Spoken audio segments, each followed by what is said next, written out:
Hello everyone, and welcome to the Biblical Bookworm. My name is Elizabeth, and today I'll be talking about the book Fulfillment of All Desire, which was published in 2006 by Dr. Ralph Martin. I read this book because it was strongly recommended by Father Mike Schmitz. The book is a summary of the teachings of the saints about the journey to God, who is the fulfillment of all desire. The summary contains the teachings of St. Catherine of Siena, St. Bernard of Clairvaux, St. Teresa of Avila, St. John of the Cross, St. Therese of Lisieux, St. Augustine, and St. Francis de Sales. Dr. Martin starts his book by saying that everyone is called to holiness. Quote, "The whole purpose of our creation, the whole purpose of our redemption is so that we may be fully united with God in every aspect of our being. We exist for union. We were created for union. We were redeemed for eternal union. The sooner we're transformed, the happier and the more fulfilled we'll be. The only way to the fulfillment of all desire is to undertake and complete the journey to God." And he explains that there will never be a better place or time to respond to the call of holiness. Usually married people think that priests have the best circumstances for holiness.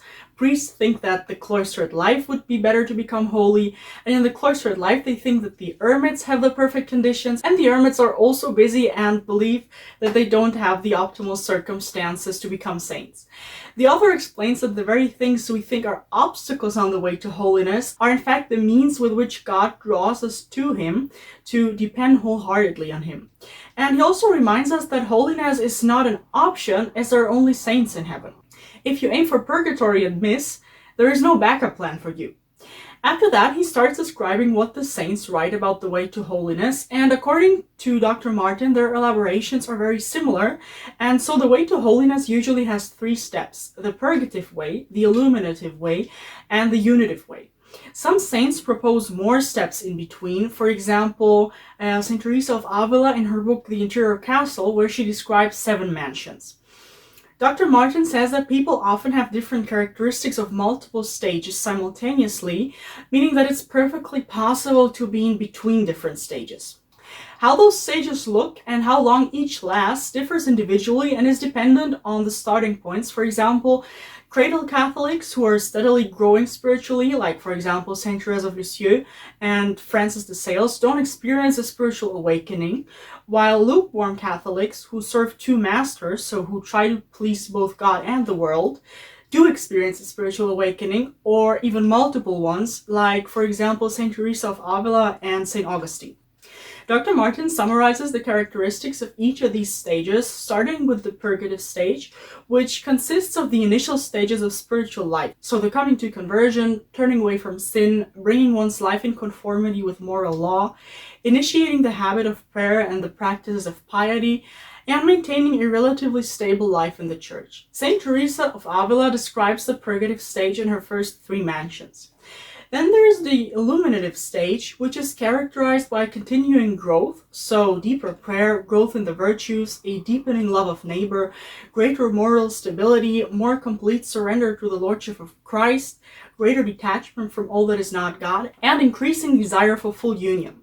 All of this is often accompanied by various trials and purifications, and sometimes also by great consolations and blessings. The illuminative stage corresponds to the 4th, 5th, and 6th mansions described by St. Teresa of Avila.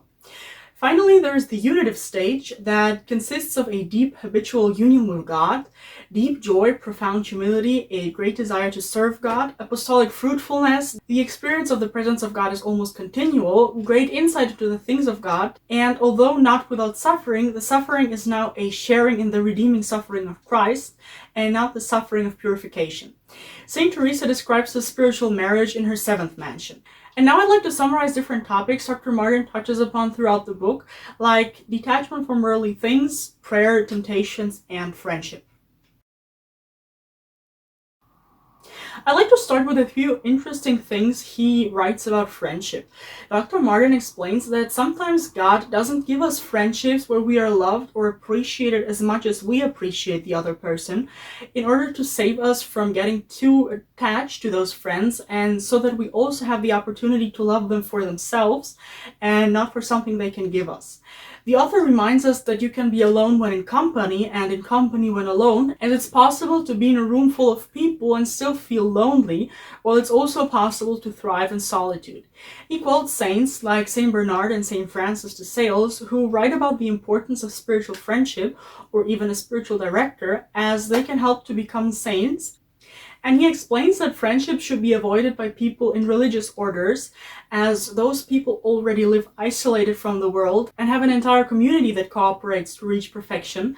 And friendships would lead to some religious people preferring some of their brothers and sisters over others, which is not conducive to their salvation. But for people who live in the world, friendships with fellow believers are helpful for their mutual goal, which is salvation. In harmony with other saints, Saint Bernard writes that prayer, spiritual readings, and even Mass can be skipped to help someone in need. And then he also talks about the age-old question if a man and a woman can be just friends, and just like in a recent Ascension Presents video, they said that yes, but only to a certain degree. Dr. Martin quotes St. Bernard, who said something along the lines that to always be in the company of a woman without carnal relationship, is this not a greater miracle than rising from the dead? And I'd be interested in your opinion here. Do you think that opposite-sex friendships can work? Then the author also talks briefly about why marriages fail, and here he explains that obviously friendship is an important foundation of romantic relationships. And he also wrote that marriages fail because instead of inviting Jesus and Mary, people invite Adonis and Venus into their marriage. And because in marriage there is a hierarchical structure, I'd also like to paraphrase Saint Bernard, who said that if you desire to rule over others without wanting to serve them, that desire is venial. The saints also write about attachment to worldly things and explain why it's bad and how to overcome it. St. John of the Cross describes 4 degrees of harm that inordinate rejoicing in temporal goods can cause. First, the clouding of the intellect for the things of God. Second, an increasingly lenient attitude towards the passing things of this earth, in other words, lukewarmness. Third, complete abandoning of God. And fourth, forgetting of God and having a new God now, meaning the temporal goods are the new God now.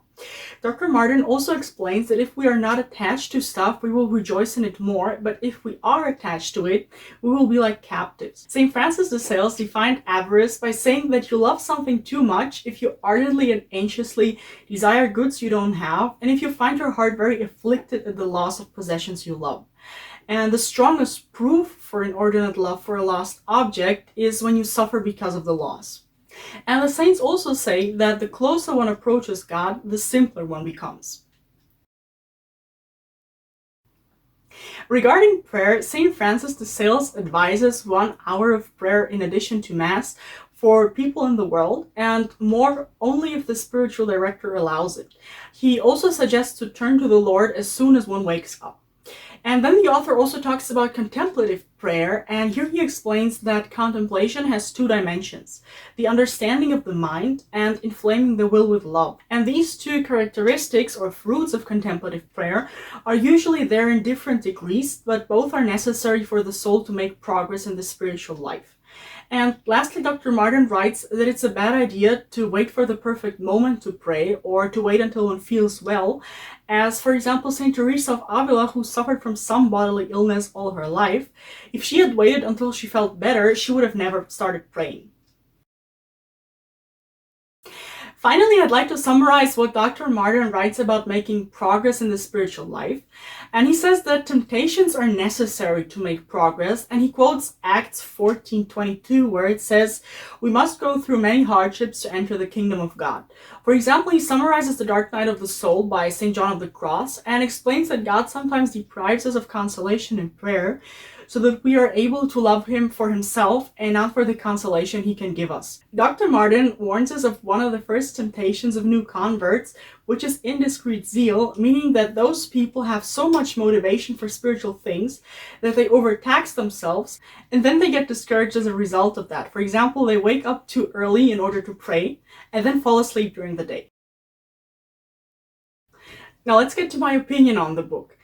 I would give the book a 9 out of 10, but I wouldn't recommend it to everyone because I think that if you are looking for a summary of all of those great books, that's an excellent choice for you. So for example, if you want to read a summary about The Interior Castle, The Dark Night of the Soul, The Introduction to the Devout Life, etc., this book is perfect. But if you already read those books, or if you're planning to read them, it makes little sense to read the book, because for me, I only learned new things from the parts where he summarizes books that I haven't read yet. That's been it for today. See you next week. God bless, and bye!